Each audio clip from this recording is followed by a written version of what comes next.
Just about 10 minutes after the hour of 11, it's Morning Becomes Eclectic here at 89.9 KCRW. I'm Nick Harcourt, and welcome back to the studios this morning, Damon Gough, a.k.a. Badly Drawn Boy. Hey, how are you? Sorry, Nick, just taking a swig of water. Hungover, rehydrating myself. That's good. There's a big bottle of water in there, I have to say. It's good to see you again. I know you're going to do. We're going to kind of wing this morning, which is the fun part about it. Which I can do. Well, me too, mate. I'm telling you. But we're going to play a couple of songs. You're going to play some live music. We'll chat a little bit, and then you're going to come around into the main studio, and we'll do some guest DJ stuff. But I'll throw it over to you right now. Maybe I don't know if you want to chat in between the songs or whatever. But let's Probably it would help. Yeah, let's see where we go. I need somebody to talk to. And tell us a little bit about the songs as you're playing them, because you've just been up to so much lately with new material as well, and just finishing up a new album. But right now it's over to you. It's very strange because my head's in A New World, which is the next record, and I'm writing lyrics on the spot continuously every day, and wandering in, singing them and forgetting about them. So it's pretty much first thoughts that are going on to this new record. So my head's cluttered with lots of different ideas, so I may forget a few things as we go, but I think I'll start with this Something to Talk About song, but it's a version in the film about a boy. There's a scene where Hugh Grant's character falls in love with Rachel White's character, or Vice, or however you say her name, and so it's an amalgamation, a version combining the two. It's very beautiful. All right, as you might. It's all yours. Our Morning Becomes Eclectic. It's Badly Drawn Boy. Thanks, Nick.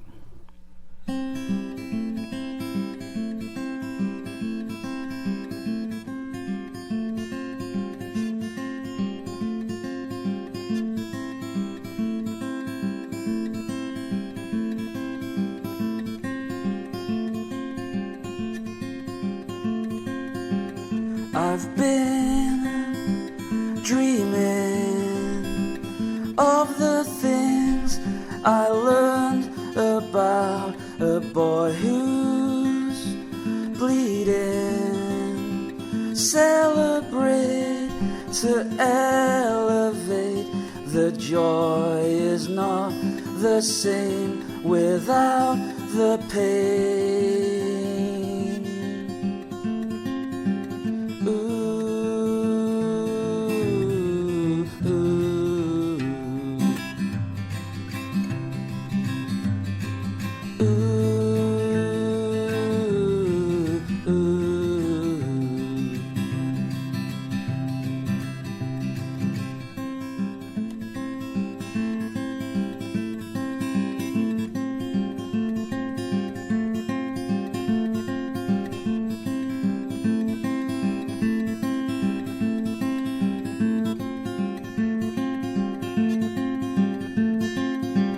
Ipso facto, using up your oxygen. You know I'm shallow, calling out for extra help. You've got to let me in or let me out. Ooh, something to talk about. Yeah, something to talk about.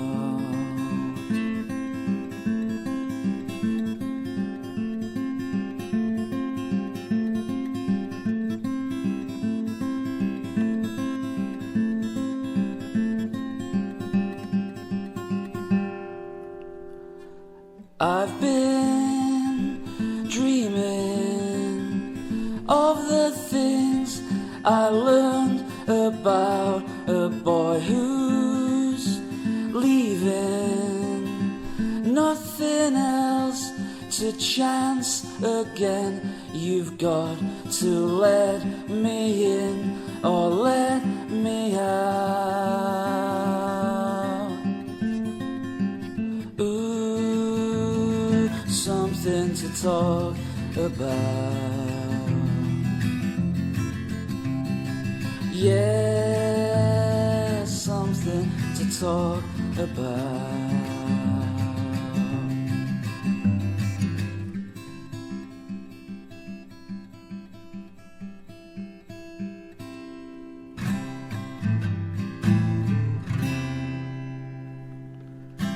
That's a winged version of that. I feel like playing this song, which is on. I don't think it's even going to make the next album, but it's a song that I wrote for a guy called Scott Pearson, who used to do my radio plugin in England, and he died. We did a benefit show for him, and this is a song that I wrote in the dressing room. It's called Just One Night. It was about the sentiment of that night. Here it goes. It's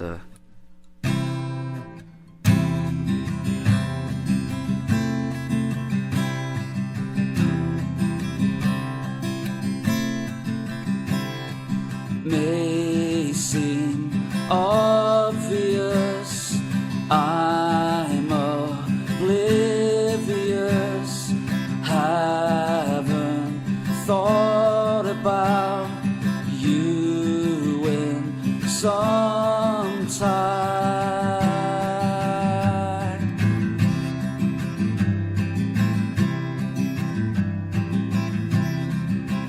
But I'll think of you tonight for just one night.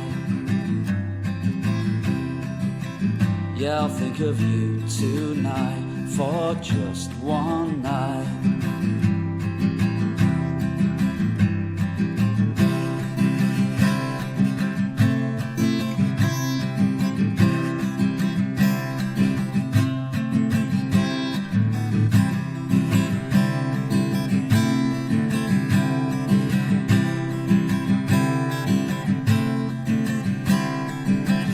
May seem obvious, may seem obvious,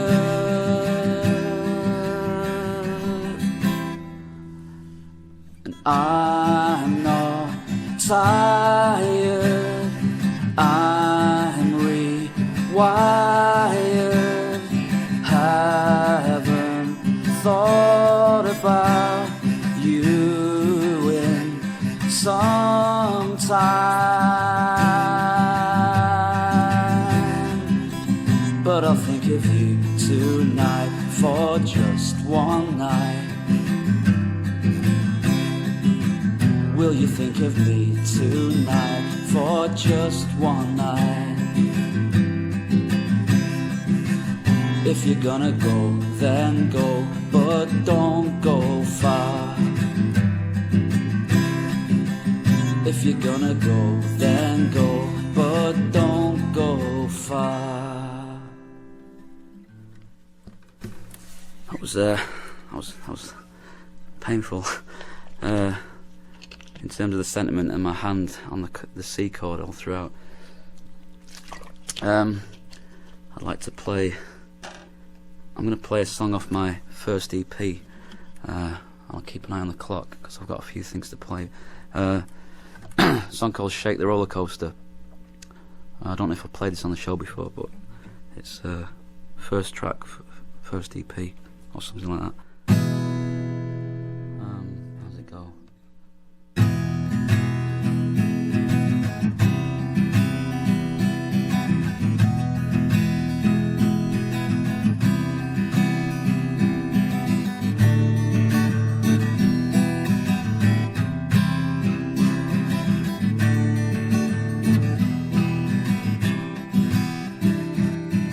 You might walk all over me in violet shoes, while I shake the roller coaster morning blues. I can't get satisfied by being satisfied. I opened up my mind to find it wasn't mine, and then I looked for someone else. I can find no one else like you. Do-do-do, do-do-do. And when I needed something wasn't there, then I pleaded on the silent share.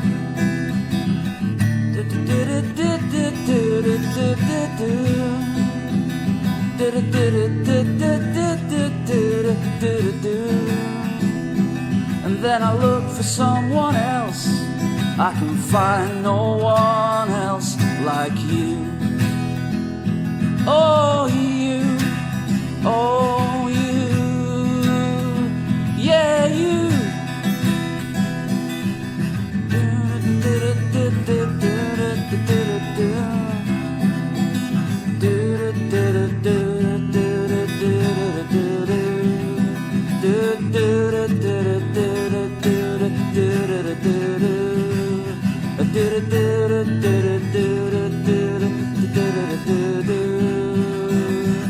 And when I needed something wasn't there, then I pleaded on the silent share. I can't get satisfied by being satisfied. I opened up my mind to find it wasn't mine. And then I looked for someone else. I can find no one else like you. Do-do-do, yeah, you. Do-do-do,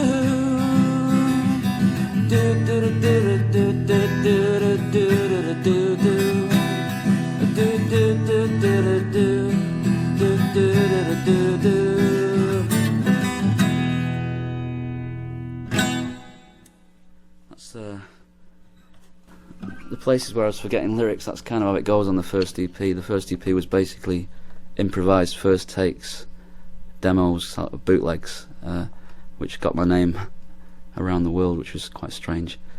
Anything you want to say, Nick, while I have a quick breather? That was Shake the Rollercoaster, right? Mm. Yeah. All right. Because how many EPs were there before you went into the studio and actually did the first full album? Four. 4 EPs. 4 EPs and then a couple of singles, which I'd... none of that stuff made it onto the first record, so it's sort of become rare. There'll be a point when I want to sort of re-release some of the stuff just to... because people are paying silly amounts of money to get those tracks because they were just in a limited pressing and all that kind of stuff. Yeah, people, I think, £500 people pay for the first EP on 7-inch. I mean, and it's like... burn a copy of this then right now. Should really be like £2. Right. Yeah, burn a copy of that. Burn a copy of this and get it on eBay this afternoon. Yeah. I'm trying to think. Maybe I should think about moving over to the piano. All right. And play another... a song off the soundtrack and a new song from the new album. All right. I'll just move over there. You're listening to Morning Becomes Eclectic here at 89.9 KCRW. As Damon moves over to the piano and picks up another set of headphones. This is actually this is your fourth visit to our program. I'm happy to say. It is, yeah. It's It good. surprises me. I was struggling to try and remember what I've actually played. I was trying to look it up on websites and stuff, so I didn't want to repeat myself. 4 joyous occasions. So the next song you're gonna play for us is something from the soundtrack to the movie About a Boy. And actually, the last time you were here, we were talking about this because you were wrapping up working on the soundtrack at the time. Yeah. Now you're in town finishing up work on your next full album, proper album, as opposed to the soundtrack album, right? Yeah, that's true. Yeah, I've been sort of made a start in January, and I've been here for... It's been 2 sessions, 3 weeks in January and about 4 weeks in this occasion. So we're close to finishing it. I mean, there's a lot of material, so my head's confused because I'm in a lot of different worlds at the moment. The soundtrack's doing well, and the film's out, and I'm enjoying that. But I'm also thinking ahead. So I've not really been in this position before. There's so much things going around my head. And 2 kids too, so, it's a busy schedule, Nick. So I'm going to play, I think... Have I played Silent Side before on this show? I don't think so. Let me see. I've actually pulled out all the playlists from before now. I don't think I did. 1, 2, 3, 4... No, you haven't. In fact, I'm not going to play that. I'm going to play... Just give me a second.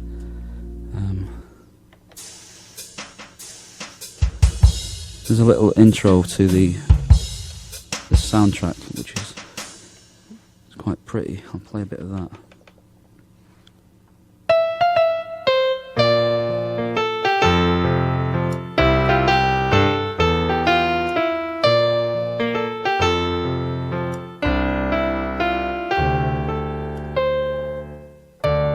It's better than that on the album, though. That was a piece of crap.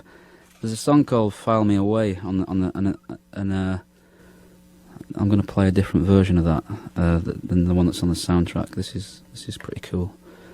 Let me see. Just a few adjustments. It's got a little intro to it. It's pretty good.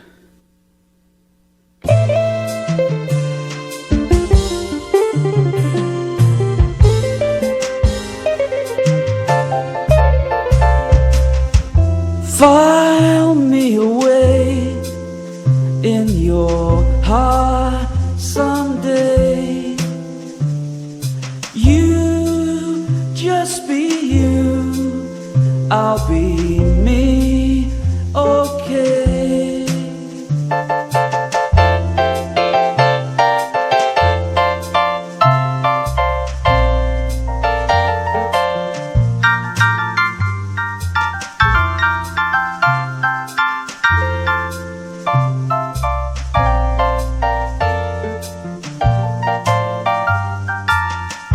File me away in your heart someday. You just be you, I'll be me, okay. Mariah Carey just came in my head there. I was just playing some song and Mariah showed up. She entered my brain, gave me a few extra notes in my head, and I'm sharing them with you today.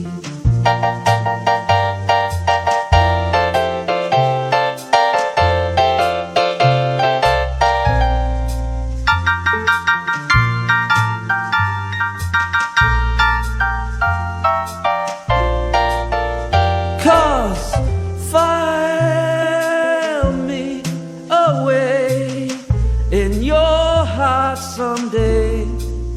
Oh, you just be you, I'll be me, okay.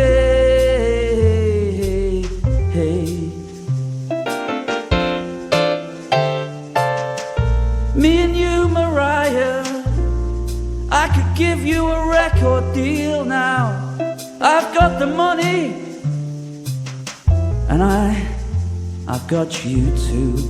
Under my skin, deep within. Oh, file me away in your heart some faraway day.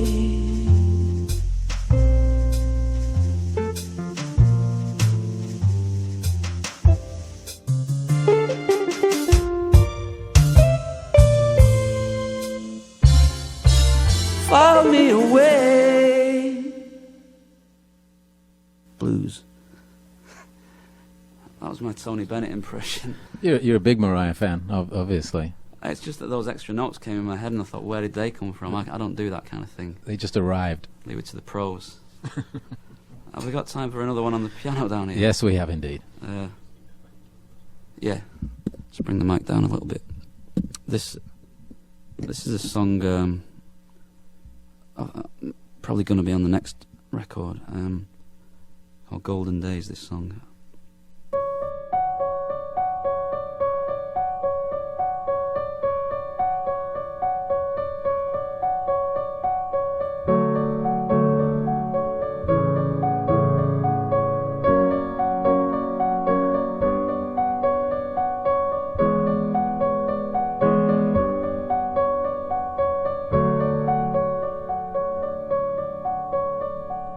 These could be our golden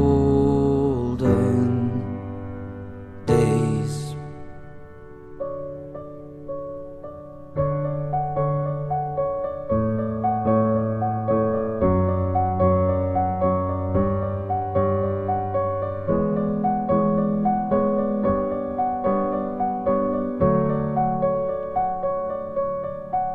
just like the summers we never had, just like the summers we hoped we'd have, just like the summers we're gonna have.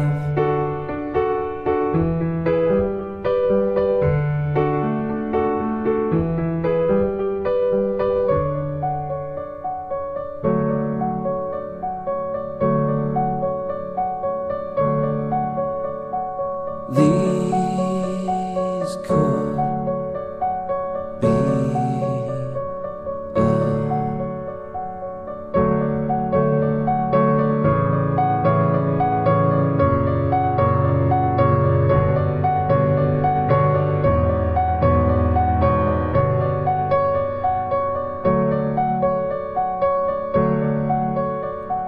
we could find 1,000 ways to have the summers we never had, to have the summers we hoped we'd have, to have the summers we're gonna have.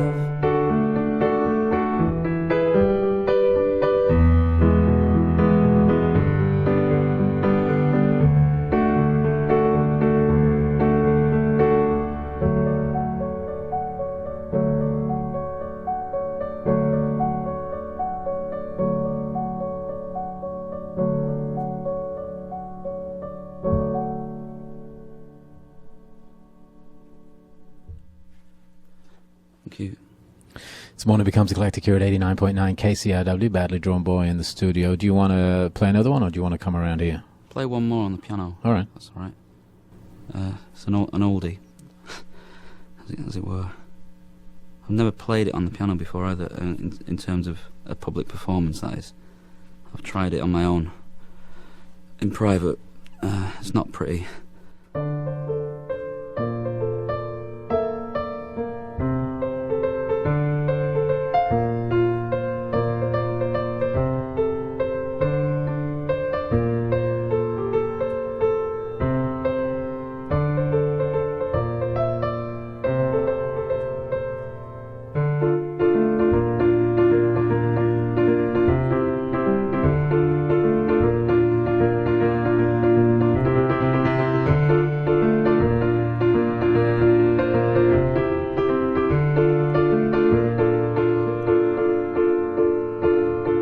You quiver like a candle on fire.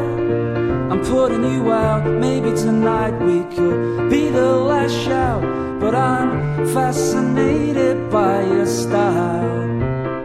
Your beauty will last for a while.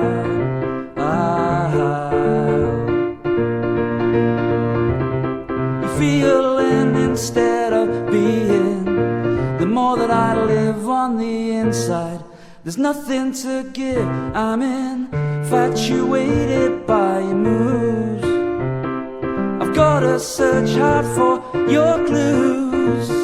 Oohs.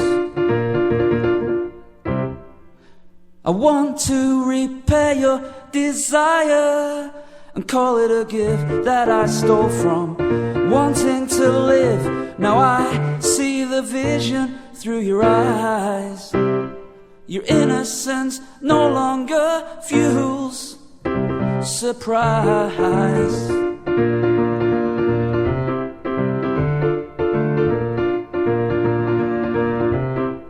Dooby-dum down, dooby-doo, ba-da.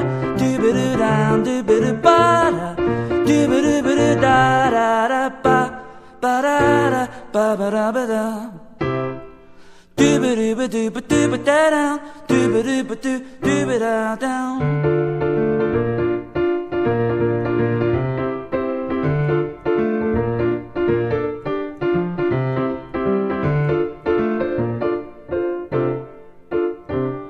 You're trying to outrun your fear and running to lose, heart on your sleeve and soul in your shoes. Take a left, a sharp left, and another left.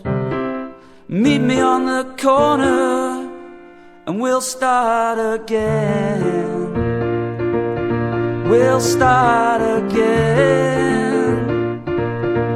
We'll start again.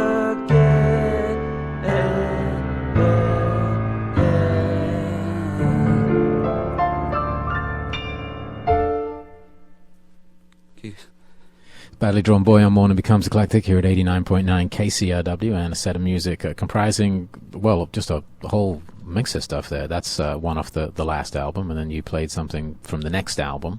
And are you going to come around? That's how confused my head is at the moment. Yeah. What do you want to do? You want to come around here? Yeah, I'd love to, yeah. Well, let's play this track while you walk around from the performance studio into the main studio. This is actually from the Badly Drawn Boy EP3, and it's the first track, right? Yeah, My Friend Cubilas. And while we play that, you're going to come around, and then we'll catch up with some of your other musical choices, which will be some other people's music. So that's coming up in just a moment. All right. Cheers, Nick. See you in a minute.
Morning Becomes Eclectic, and a track from the Badly Drawn Boy EP3, which was you had a title for that EP, right? I Need a Sign. Was that the title of the EP? No, not particularly. My creative juices obviously weren't flowing up until the fourth EP, which had a title. Right. The first three were just EPs 1, 2, 3. Let's talk a little bit before we talk about the new record, about the one that's out now, obviously about a boy. And I know that you're saying there's a lot of information going on for you right now, because I guess you're doing press and talking about this album because the movie's out and the album's out. But as you said, you're in the process of shifting into gear for the next Badly Drawn Boy album. You got a lot of really, really nice comments and reviews on the soundtrack for the movie. And I remember when you were here 6 or 7 months ago, you were excited by what you were doing, but you were also a little bit nervous about it because you were saying, I've never done this before. It's a totally different way of working. Are you pleasantly surprised how it turned out, and also obviously the reaction from people? Yeah, I was shocked initially when I'd finished it, and the reviews started to come, and I just expected people to be taking more of an opportunity to say something bad about it because of the connection, an incongruous connection between Badly Drawn Boy, the Whites Brothers, Nick Hornby, Hugh Grant, and what's this all about? But that was exactly the reason why I wanted to do it, because it was an unusual world to be in, and so the process itself was really very involved and difficult and rewarding, and taught me a hell of a lot about songs generally.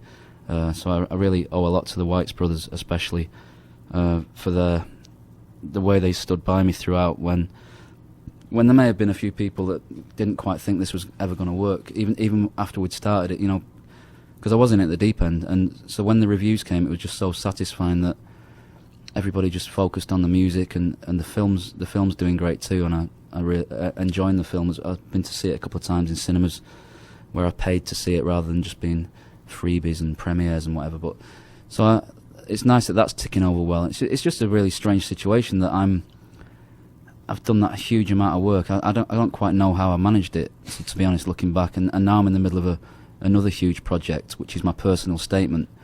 And the feel is so different, even though there wasn't even a gap. We finished in December on the film and began immediately in January because I had to work around a new baby arriving in March. So I had to make a start somewhere.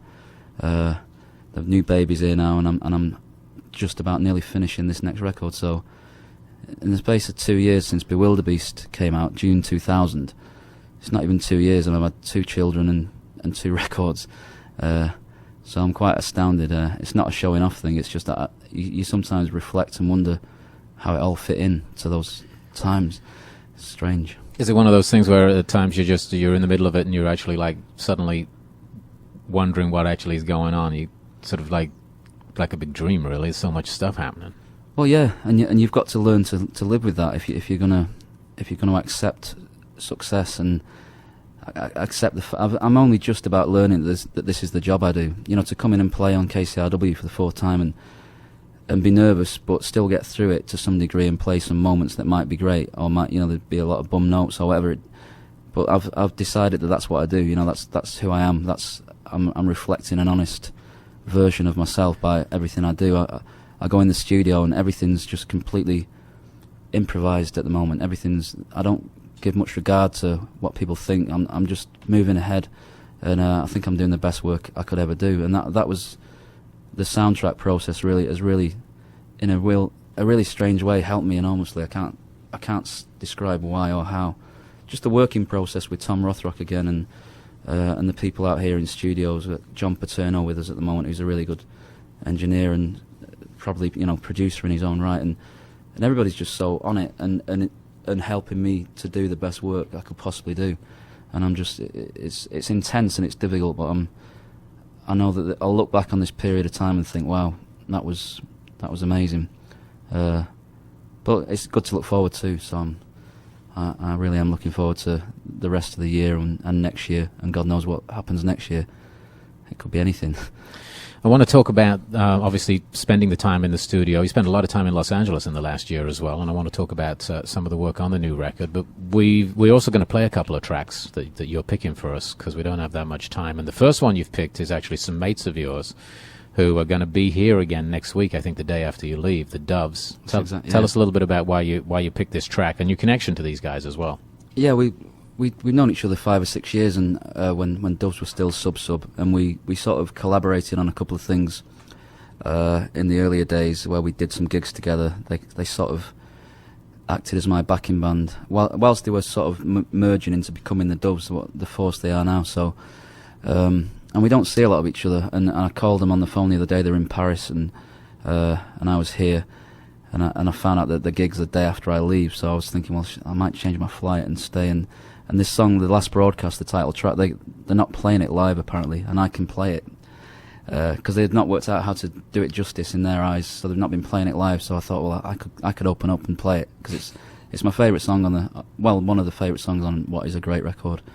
This record's actually coming out next week here in the States. It was number 1 in England, so fair play to him. 2 weeks at number 1, which was an amazing achievement. We're going to play the title cut from the new Doves record. It's called The Last Broadcast, and then we're going to come back and talk some more with Badly Drawn Boy on When It Becomes Eclectic.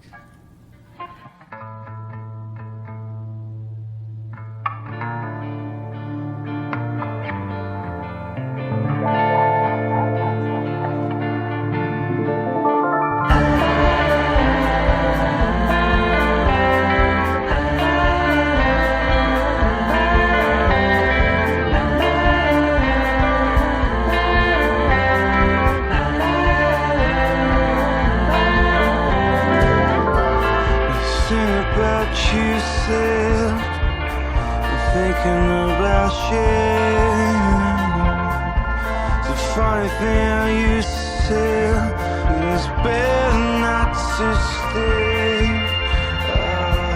Sure enough, if you feel nothing, you're better off this way.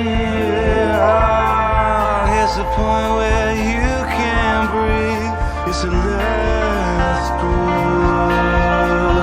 I can see you understand. So here we are at the last broadcast. And here we are, our last broadcast.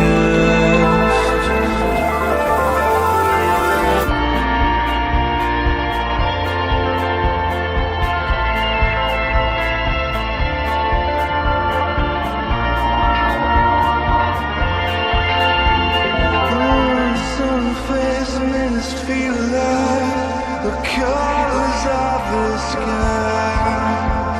Oh, 7 trees and their enemies.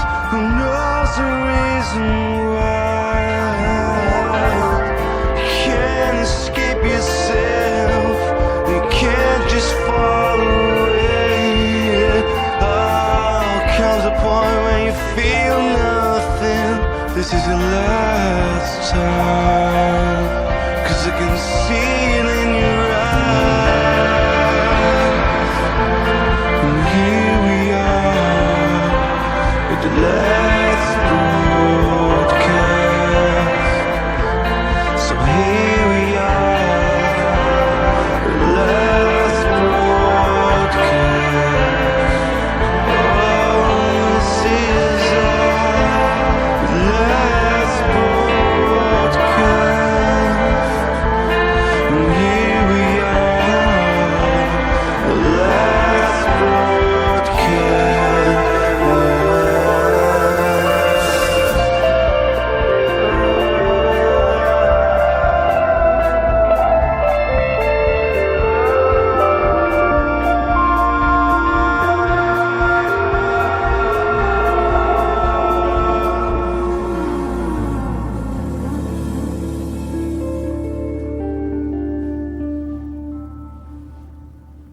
This morning becomes Eclectic at 89.9 KCRW. It's a track from the new Doves album. That's a very anticipated new record. It's out in the UK right now, and as Damon was saying, was #1 for the first couple of weeks, which is no mean achievement in itself. It comes out here next week, next Tuesday, I think, and we're going to record a session with the band, I think, next Friday, which will probably broadcast the week after.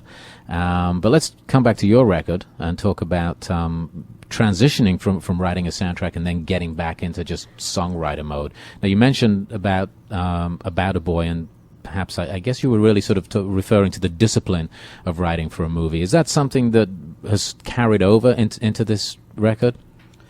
In a sense, in that I think my experience I've been in a studio now basically since last August when About a Boy started for me, and then so to get a continuum going is really unique in my world, and without a break. So I'm just playing things better. I'm singing better. Because I'm learning the tools of the studio. I'm learning how to understand the producer, which is Tom, and he's understanding me. So it's just we're incredibly prolific and efficient as a team. It's just working so well. I can't really believe it, and it's hard. It's very nothing that's going to be good is going to be easy, but it's just.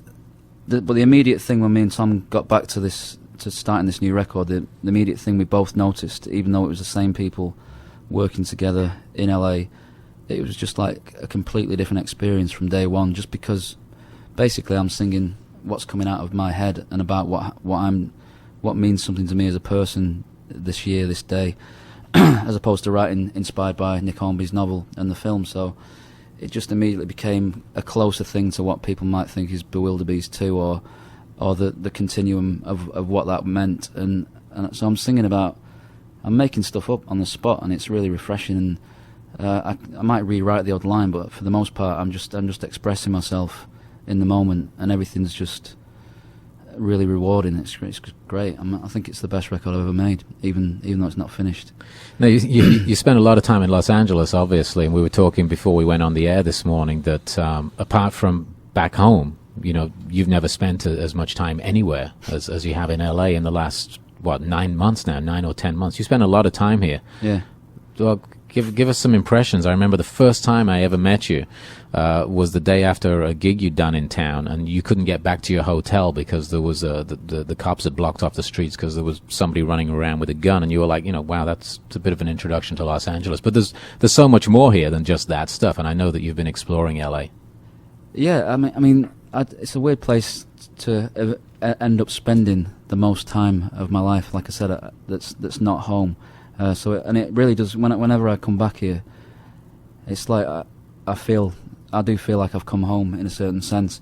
Just the climate, the views, the sort of, we're working up in the hills at the moment in Tom's new place, and it's just an incredible place to be. And I feel like I've got to a point where I'm so familiar with LA that I can see a curbstone and I know where it is, and or the view from where I'm staying across the street is as familiar as my front door in Manchester. It's become like that, and so it's great. I mean, it's a nice thing to have in your life, is a place where you think, well, I know that place now, I know it really well. And then there's probably loads of things I've not done here that I should be doing, but most of the time I'm in the studio or I'm at the hotel preparing songs, and I'll hit a few night spots. You'll see me on a. You've been spotted around. Yeah.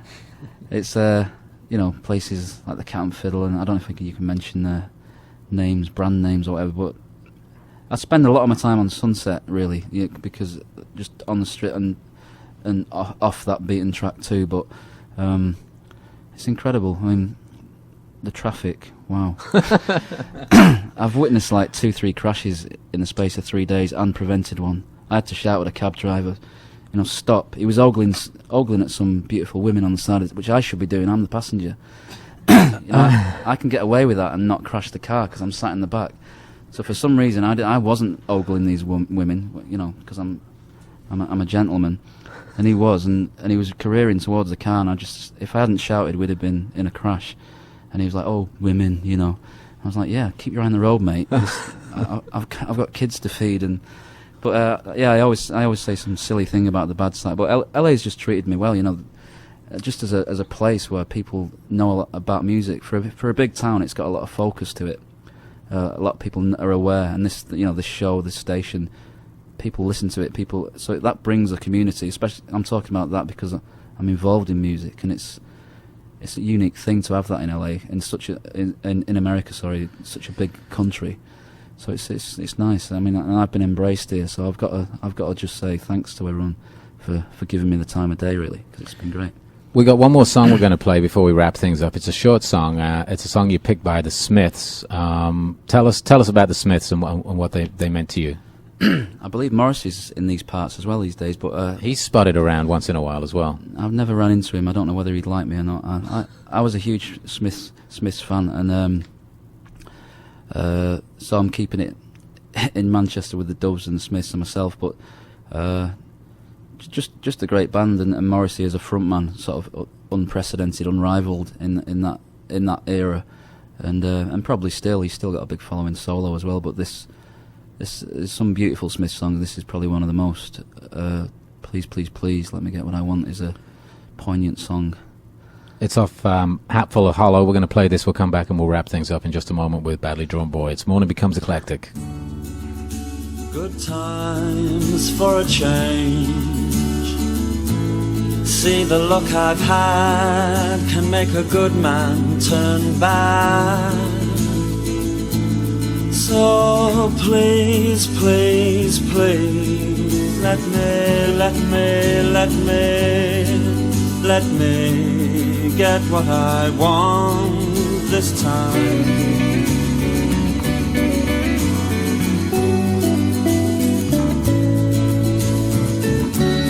Haven't had a dream in a long time. See, the life I've had can make a good man bad. So for once in my life, let me get what I want. Lord knows it would be the first time.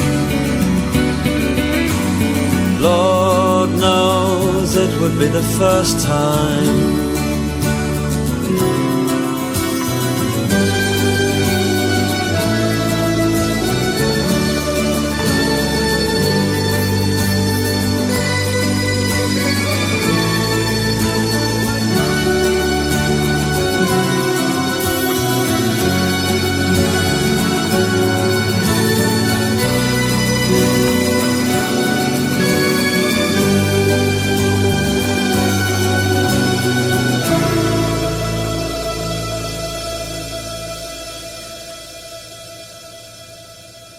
Piece of music from the Smiths on Morning Becomes Eclectic, as we're just about wrapping things up here with Damon Gough, Badly Drawn Boy. We're talking about the new record, and you said you've recorded 25 tracks, did you say? 30?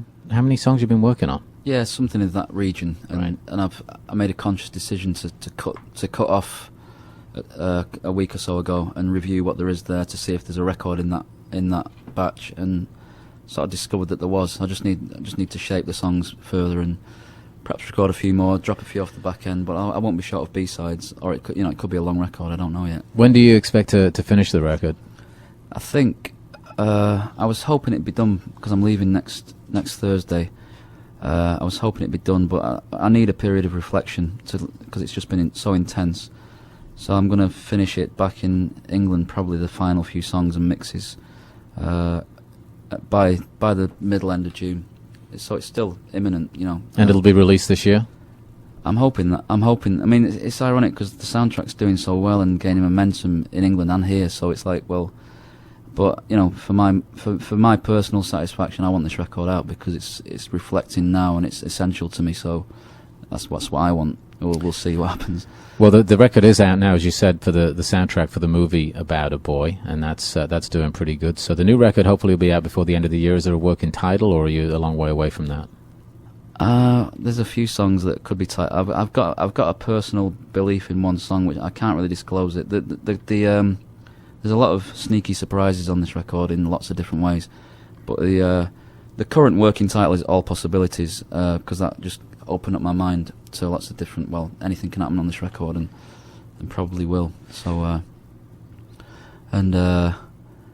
yeah, it's going to be a big year, I think. Before you leave town, you've got a show tomorrow. It's a free in-store at N.Y.E, which is a great music record store in town. So that's tomorrow at 7 p.m. You'll be able to see Damon doing it at N.Y.E, 7 p.m. And, well, I guess we're done. We're going to come back and give away some copies of the CD and some passes to see a screening of the movie tonight. So we'll do that in just a moment's time. But right now, thanks. Good to see you again, mate. Thanks, Nick. And, yeah, I've got a dance routine planned for tomorrow.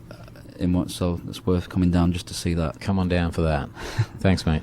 My thanks to Damon Gough, my thanks to Brian Corona and Rachel Earl at Artist Direct, as well as Dawn Jewell. Mario Diaz, our sound engineer this morning. Marty Matulis, our web guy. Jennifer Mandel, thanks for production assistance. Ariana Morgenstern is the producer of our program. Tomorrow, Patty Griffin will be here for a live performance in the 11 o'clock hour.